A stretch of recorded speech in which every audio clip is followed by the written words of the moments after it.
right? You say there hasn't been one recently, but between Coach Day and myself, we've seen a lot of quarterback battles at Ohio State. So we've kind of managed it, and we've seen how to do it, and it'll be for sure thought out and categorized, and we'll know who gets what play and when they get it and who they get it with. When you go through the highest profile one that we all know, when Dwayne and Joe are going at it, how much do you learn from doing it multiple times? Cardell and JT was a pretty big one too. I wasn't sure how actively involved you were. No, but I mean I was there every day. I remember seeing it. Yeah. But, no, I'm sorry. What's your question? You said you've been through it. It's not the first time that you guys have had to do this. What do you learn from managing them? I don't know if we did this perfectly. Let's change that for the future. Like, how much of that goes on? I think the one thing that's important, right, is the outside world paints this crazy, fierce quarterback battle. Now it is. It's uber competitive. Guys are always trying to maximize, and guys are always trying to capitalize. But that room knows that they need each other, right? So those guys lean on each other in between plays, or how they talk about things, or hey, what did you see? This is what I saw. They watch film together every day. So I think that's one piece that you've realized that you have to bring them together, and everybody's different, right? And so what one guy might need to work on, the other guy might not need to work on. And so how can you still, you obviously have to find your quarterback, but you're still trying to grow the room and elevate the room every day. There's a perception that Kyle and Devin are pretty different athletically. How much of that is fair? Devin's got a good arm too, and Kyle can move a little bit. How much do you see them as really being very different athletic quarterbacks if you do? I wouldn't say that they're night and day different, but they are different. But that's kind of what it is, with all quarterbacks. They all have different traits that one guy leans on, one guy may not lean on, one guy has a strength. And at the end of the day, it's you try to maximize all your weaknesses to get them to become strengths. Coach Day said that he hopes that one guy could really step into that starting role coming out of the spring. Obviously, the last time when CJ was emerging as the starter, it wasn't called until the preseason. What are your hopes and expectations for that, and why is this year maybe different in that regard than before? I don't think that it might not be different, right? Like during the competition in the past, where you always want somebody to project and go and do it. So, but I'm on the same page as Coach Day. You hope someone jumps out and takes the reins, and they're the guy at the end of the spring for sure. What were some of the biggest takeaways you had just coaching C.J. Stroud? Now he is going to run the NFL. Just what was it like coaching him, and you've talked to him recently since his debut? Yeah. There's been a lot of great quarterbacks come through Ohio State, starting with JT and Cardell and Joe, Dwayne, Justin, CJ, and they're all unique in so many different ways. I think one thing that separates CJ just even from everybody is just one was his vision of the field was unbelievable, and the work ethic that he put in the film room. And I think that what he's done in the film room the past couple of years has really set a foundation for the young guys. It's set a foundation for Kyle McCord. It's set a foundation for Devin, and they know what it takes, and they know the work that you have to put in to compete at a high level at a place like Ohio State. Self-confidence play into the role, especially with new tackles, new players around them, guys that are just trying to learn themselves as well. So that role to be ready jump like CJ was against Minnesota. Yeah, self-confidence is huge. Like you see it all over the field. Why does a guy take a next step from high school to college to the pro? His talent didn't change. I mean, they've maybe been around different pieces, but yeah, you have to have self-confidence, and you have to believe in yourself, especially at the quarterback position, because when you take the field and you look in a huddle, you want all those guys to sit there and look and believe in you. And so if they have confidence in you, then that kind of gives them a confidence in themselves. From your experience, how do they get that without the game experience? I mean, our practices are pretty competitive, right? I mean, we get after it every day, and getting reps in spring, I mean, that's going to be critical. And that is a huge, vital piece in developing a quarterback, and especially a young kid, is just getting those reps, and whatever level it is, whether it's level at the high school, getting those reps, or, you see the rookie NFL guys, that crazy transition from year 1 to 2 because they've gotten those reps as well. Corey, what kind of sold you guys on Lincoln? I'm sorry? What sold you guys on Lincoln, and what kind of he brings to the table, and kind of at what point were you like, yeah, this is a guy we wanted? So Lincoln, just where he is recruiting, like South Dakota and all these kind of things. But then you look, and he's an extremely productive guy. And then I was able to go watch a game, watch him play, and it was like 1 versus 2, another highly ranked team in the state, and the guy's a competitor, and he does everything, and he's extremely athletic. He competes. I mean, there was a 2-minute drive that, you know, he doesn't play defense, but they're like, hey, we know that they're going to throw it right here, and they put him back at safety, and I think he had an interception in the state championship game. But I just think his competitiveness and then his production on the field, and then also him being an athlete and what he can do.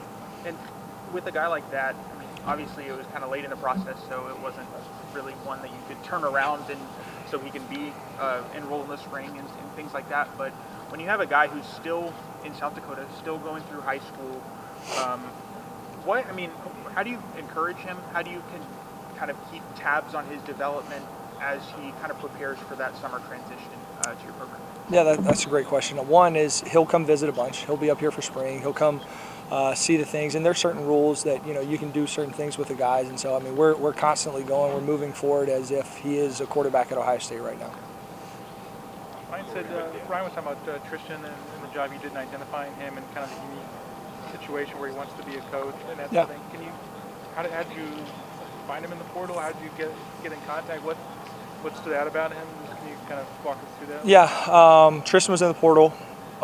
Someone reached out to me. We did our homework, and I mean he's going to be a huge piece to have, right? He's going to be a guy who, you know, adds depth. I laugh. I think I'm closer to Tristan's age than he is to like Mason Maggs or something like that. We were joking about it in the meeting room. So he's an old soul. It'll be good to have kind of a veteran guy. But I mean, he's played in big games. He's won big games. But just to see and just listen to him talk, the way he carries himself, that'll be a vital piece to have in the room for sure. Did you come visit, or was it mostly just like? No, yeah, it was an extremely quick process. I know he was packing up a U-Haul, headed somewhere, and then kind of got on the phone, and then he believed in Ohio State. He liked what we had here, and he made a right turn, I guess, and came down this way. Was he like planning to like play next year? Or was he planning to like coach somewhere? He was still, he was still in the process. He was just kind of seeing what his options were and kind of going through there. Was he headed home, and where was he headed? Do you remember? He was headed to Columbus. That's what I know. He's packing up the U-Haul. I'm not sure where he was headed. I don't know if that's a long drive. Age thing is more of a testament to how young you are or how old he is. No, it's how old he is. Yeah. Do you like having that as the fourth quarterback in the room, the guy who is maybe a little bit older and just brings a different dynamic to the room when you do have 3 other guys who are probably a little bit more talented and are probably trying to fight to start here? Yeah, so we've done it in the past, right? With Chris Chuganoff, Gunnar Hoke, and those guys, if they can come in and, you know, just what value that they can have. And it's just that they've seen a lot of college football versus maybe guys who haven't seen it. And just they definitely help the process and they help the feel, and they're just good to have in the room. So, no, I love having a guy like that on. And recruiting for you right now seems to be, hey, go find a guy. Okay, wait, go find a guy again. What's the difficulties of doing that? And is there any benefit to when you feel like there's more time to be able to make that happen? So I want to answer your question, expand on that a little bit. With Lincoln, you had to go find him late because things happen. With Devin, you had to go find him late because things happen. CJ was kind of the same way because things happen. It just seems like this time around when things happen, that now there's a little bit more time on the clock. You're not trying to find a guy starting in August. Maybe now you're starting to find him now where there's a little bit more time than body. Well, I don't think that really our timetable at Ohio State is what we're going to do what we think is best for Ohio State. And a lot of times it's watching a guy play his senior year. It's watching to see what he does and watching to see kind of his progression. So for us, just it's all case by case. So it really doesn't matter what the time is we just are looking for the right guy for Ohio State, if that makes sense. So, because you can't talk about guys, that's just making this kind of hard here. Yeah. But when you do spend that much time, you know, building a relationship with some guy, and you feel like you're going to build a class around a certain person, and then you have to change that, regardless of why you have to change it. How does that make your job difficult? How does it make your job, how does it change things for you and how you approach things? Yeah, that's a hard question to answer. Yeah. I'm gonna take another one.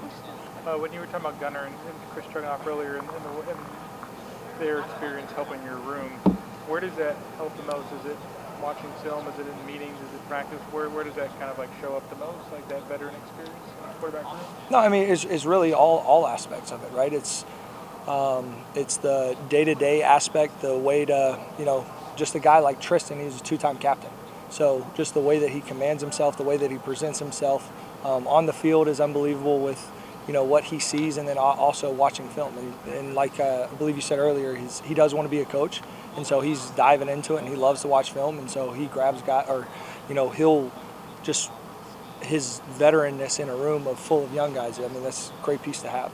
Corey, it's kind of rare in college because like typically For like, sure. you're not going to have like it's hard to get somebody to stick around that long or come late in their careers to the spot because last couple years the quarterback has been really young. Yeah, no, it definitely takes a right guy for sure. Corey, as you address specifically Kyle and Devin, what is it you want? What is it you express to them that you want to see over the next couple of 3 months? You understand what I'm saying about from the standpoint of take a bull by the horns, don't press. I mean, what do you tell them? What's the encouragement, I guess, you give them, or the advice you give them about this battle that's about to ensue? Well, I think what we do in the in the off-season program with Coach Mick gives all those guys an opportunity to be a leader and just be around the guys. And I think just right now in this point is just how can you be vocal, and we always talk about not really as a leadership aspect is like how can you be felt, like how when you walk into a room people know that hey man, you just walked into a room. Where the great ones that we've had here at Ohio State, you knew exactly when Justin Fields walked into a room, you knew when JT walked into a room, you knew when CJ walked into a room, and I think that just letting them feel you is good, if that makes sense. Can you truly be that leader though until you are anointed that you are the starting quarterback at Ohio State? Because does it look like maybe, how do you do that without faking it to a certain extent? You understand what I'm saying? No, yeah, absolutely. But you still have to earn your respect as your teammates, right? And in that weight room over there with Coach Mick puts those guys in some strenuous spots, and you can definitely earn some respect out there. And I think that that's a good opportunity for them to just earn the respect that, man, those guys get after it, those guys work hard, those guys put in the work just like we do. Yeah. But obviously, yeah, when you're the starting quarterback, yeah, I know what you're saying. Yeah, and well, quickly, I asked Ryan, do you really start off with a clean slate? Is this really a blank sheet of paper going into this off-season and spring and stuff with these guys? Is there such a thing as, and he said, yeah, pretty much you want to look at it as a race. I mean, I'm paraphrasing him there. Yeah. But do you have the same approach? No, there definitely is a blank slate. I think that just the difference is the guys kind of know what areas that they want to work on, they want to improve on, and they want to go on. So, but no, absolutely, it's a blank slate, and it'll be a fun spring for sure. Following up with you've been asked this before, but what attributes do Kyle and Devin have that would make them fit to operate this offense? Yeah, that's a great question.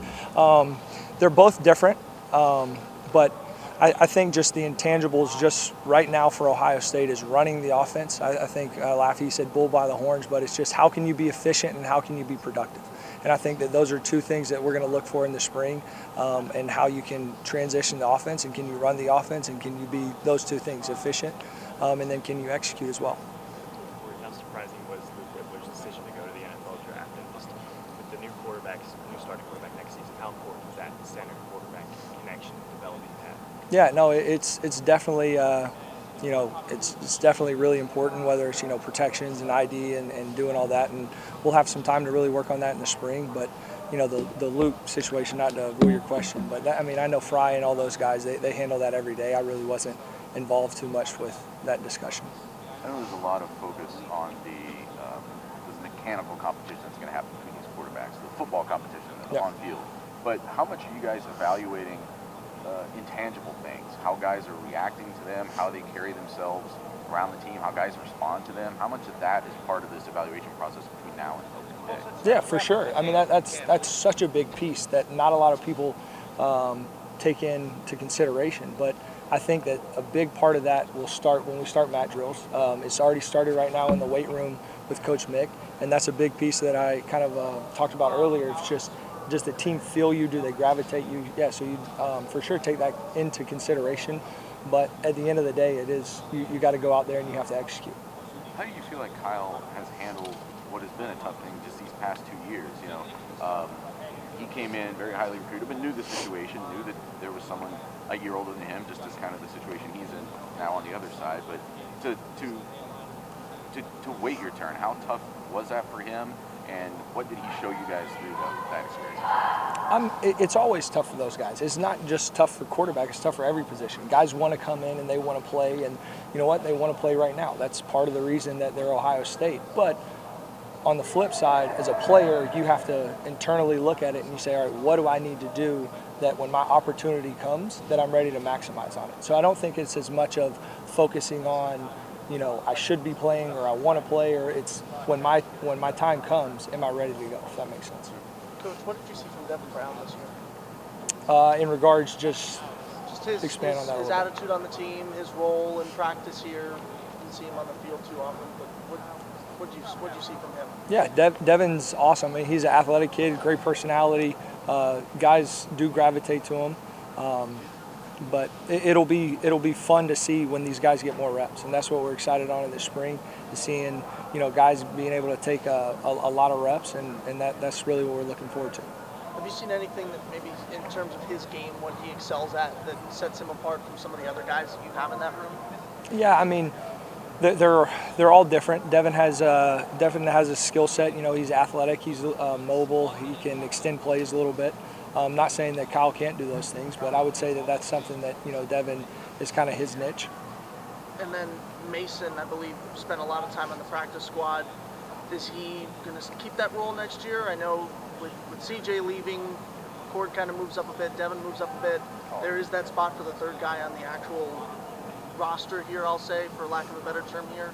Is he going to be somebody who moves up off that scout team roster? Yeah, I mean, as of right now, spring, you really don't get into too much scout teams. I mean, I really don't think that we do any of that. It's more just kind of developing yourself, and then when you get into the fall camp, that's where you kind of dive into those things. But no, he'll definitely have an opportunity to move up the depth chart for sure.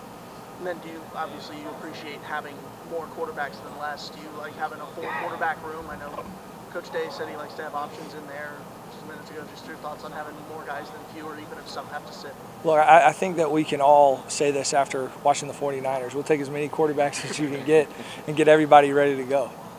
Corey, I'm not sure if you saw the Tom Brady retirement news, but Ryan, it's a pretty cool story just about going down to see Tom Brady play early in his NFL career. Just curious if you have any maybe fun Tom Brady stories and just the reaction to that.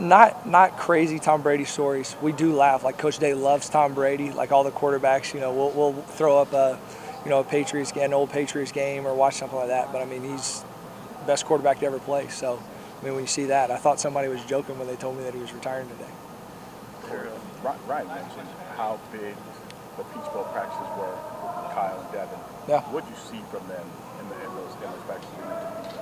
Well, I think when Coach Day says that they're important, it's being able to get reps, right? There was, I believe, 3 days that CJ was in New York with the Heisman, and those guys were actually able to take some reps with the ones. They were able to just kind of split reps between that, take reps with the twos, and I just think that there's more reps to go around. And it's not, when he was talking about being important, it's not necessarily what you saw or what you didn't see. It's just getting those reps, and that was 3 full practices where those guys got to get out there and maybe take more than they would normally. When you see those reps, speaking on Devin specifically, how much growth have you seen from him to that point to where he was when he first got here? Yeah, I'm not sure if you were here earlier, but that was a big thing, is just the growth of year 1 to year 2. And now it's, when you first get to Ohio State, it's, learn the system of defense, and then, you learn the system of offense. And then now, once you have a year under your belt and all that stuff second nature, then you can truly start to progress, and you can still truly start to grow as a quarterback. When you and the staff think about the 2 quarterbacks, sort of evaluating them and what you guys like best, is a part of that feedback from the team itself, what the offensive linemen think, what the skill players think, what they see, in and out of the huddle? Does that factor in at all? Yeah, I mean, probably not too much. Sure.